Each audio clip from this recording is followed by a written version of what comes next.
like making shirts. No way. I'm gonna have a business. No, I don't want to do anything behind a desk.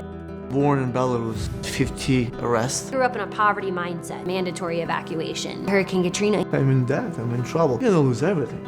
Feel like a horrible mom, a failure. My goal, my dream, they can see in us that identity of Christ.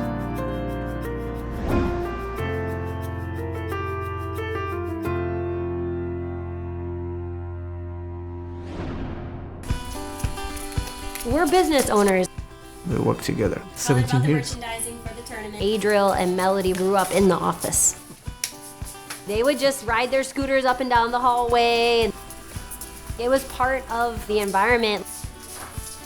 Our business, Fine Design, does official event merchandising. Owner-operators in 15 states, and our staff come out on site, set up a full production of sweatshirts, t-shirts, jackets, hoodies, all with the official logo design of the event. And then they also bring out heat press machines that can customize the official event apparel on the spot. It's been a huge success, so we're really thankful. Now I start. Our priority, it's a kids, it's a family. Melania, Melody, Adriel. I'm 9. 7. I'm 4. They're all completely different personalities. Adriel, he's more logical, very smart in school. He likes sports. Very organized. He plans ahead. He's like his dad in a lot of ways. And I like math, playing sports with my dad. Melody, on the other hand, her head is in the clouds. She's dancing. She's doing cartwheels. Very outgoing. She has such a beautiful personality. Really, really fun. Melania, she just captures our hearts. I don't know how she can be so cute. She's very sensitive. She's very friendly. A joy to be with. I find it easy to parent with her. It's not that she listens and obeys, but she hears what I'm saying. She acknowledges what I'm saying. She'll even reason with me. And she's 4. I like Legos. And I like making shirts. Making the shirts. There's one way just to say she's my wife, but there's another way to say she's my partner, she's my friend. She's energetic, probably the most gracious person you can meet. When she comes in, the atmosphere is changing. The surface thing that drew me to him is his charm and his sarcasm. A man of legacy, a man of deep faith. He inspires me every day. He's my best friend. Kids are a part of your life. We just do life together.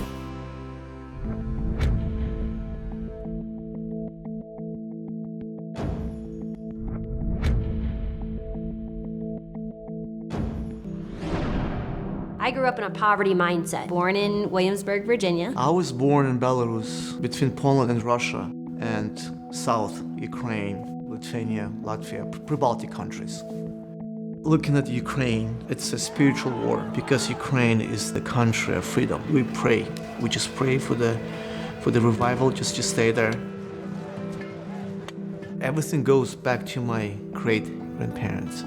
I think it goes back to First World War. They got saved because of the Jewish family.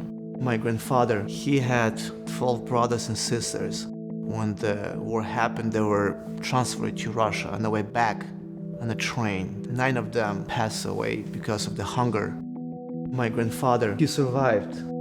His father, which is my great-grandfather, he said, I'm gonna do everything possible to dedicate my son. My grandfather, he got married when he was 17 and grandma was 16. He was always saying, I'm gonna have sons, they're all gonna be pastors. So one daughter, which is only the first one, 8 sons in a row. From those 8 sons, 6 or 7 of them are pastors. My dad had the passion for Christ all the way from childhood. It was just in his bones.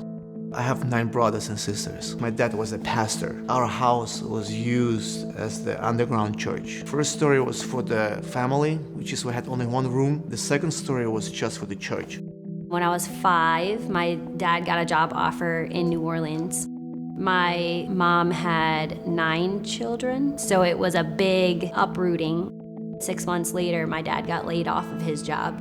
It was a huge adventure and difficulty for our family. My mom kept on getting pregnant and having more kids. Most of my life that I remember, she was pregnant. There were 13 total biological siblings. There's also my adopted brother, and he makes 14. My parents took in homeless people as a ministry. We had like 26 people living in the house at one time. We had the neighbors, And they were not Christians, but they would always watch.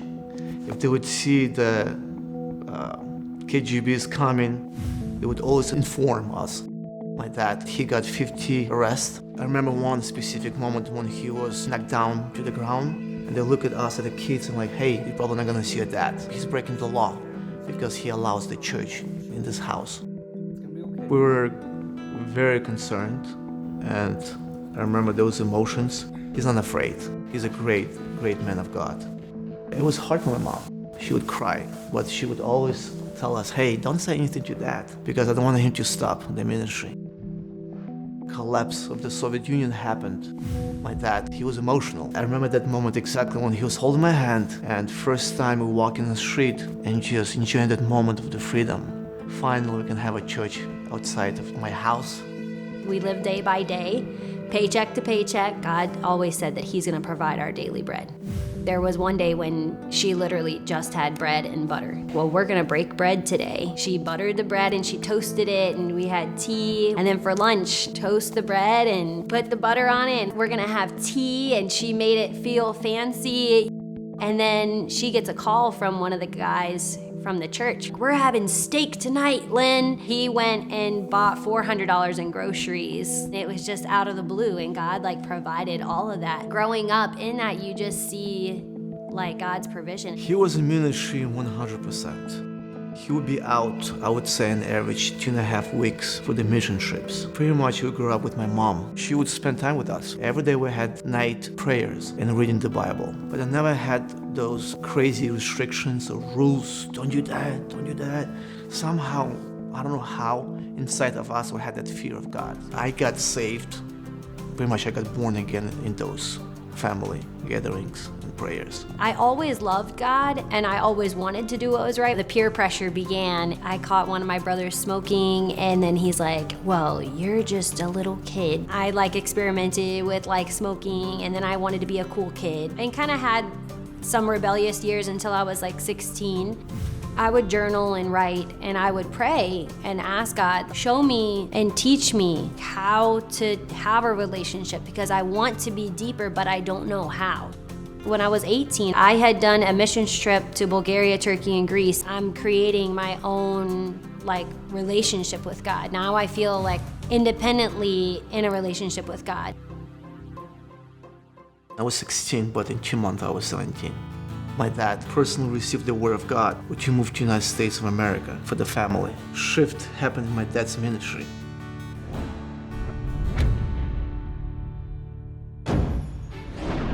When we came to USA, it was shocking me.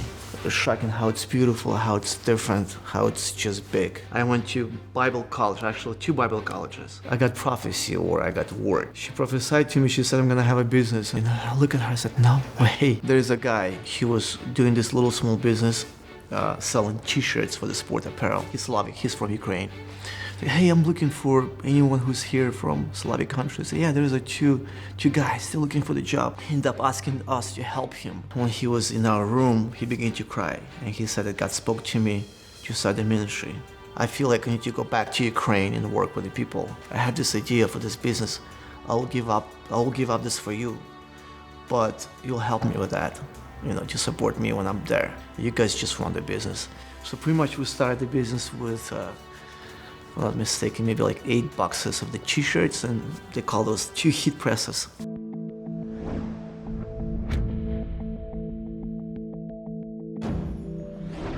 We heard, a hurricane's coming through, and we're like, it's just gonna blow over to Florida like it usually does. It was a mandatory evacuation. The police went door to door, all piled up in this 15-passenger van. My mom knew of a church in Fort Worth. We're gonna go have an adventure for a few days and come back.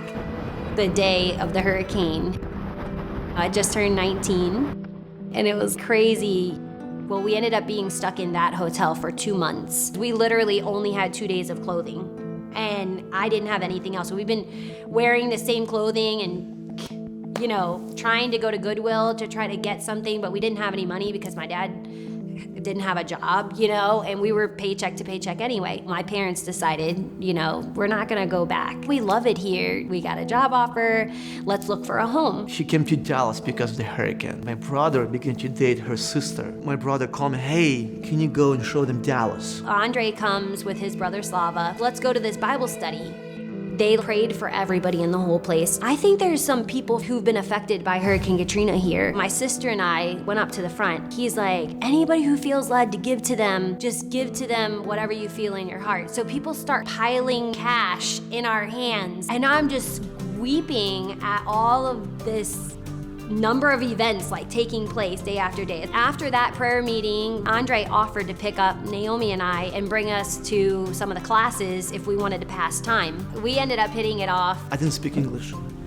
I mean, as you see, my English is my second language. When I began to work, I wrote the policy. I needed help with the vocabulary, and I was kind of embarrassed to ask people to do that. And hey, Mary, can you please check my policy? I had a crush on him big time because I was like, ooh, look at that accent and those sharp features, And he asked me on a date like a few weeks later. I just fell in love.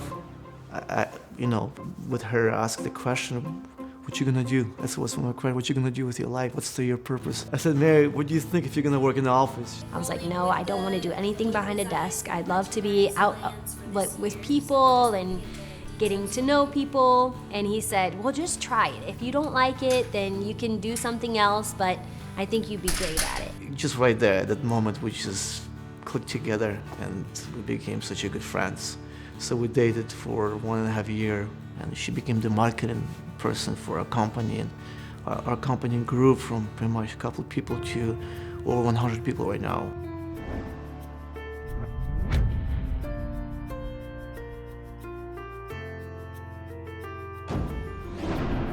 We enjoy what we do. Business full-time ministry? What do you mean business Well, I'm running a little business. This is my full-time ministry. Well, I work with people. This is my gift. So this is my calling, and I'm working with that.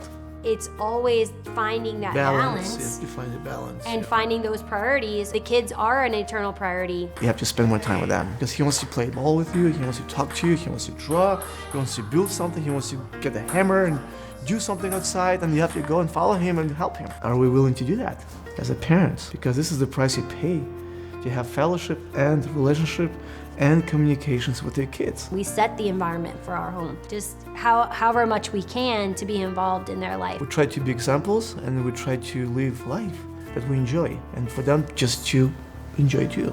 My goal, my dream, my prayer, they can see in us that identity of Christ.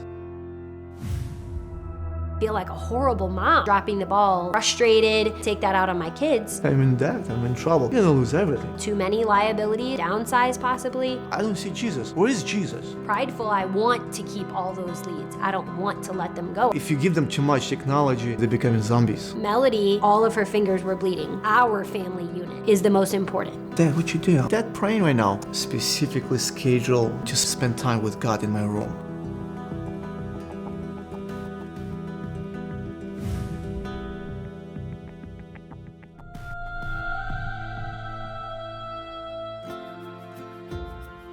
God is love, and love comes from God. In 1 John, the Bible tells us that God is not only all-loving, but that He actually is love itself. The heart of the Parent Compass television show is to bring the transforming love of God to families everywhere. In every Parent Compass episode, true stories reveal family struggles and how their lives were radically changed by the love of God. Parent Compass, an award-winning television series, is completely funded by people like you. If you have been touched by God and you want to share God's love to others, would you please pass it on? Jesus tells us to go into all the world and to tell about Him. With your donation, you allow us to take this television show into many different nations and in many different languages, free of charge.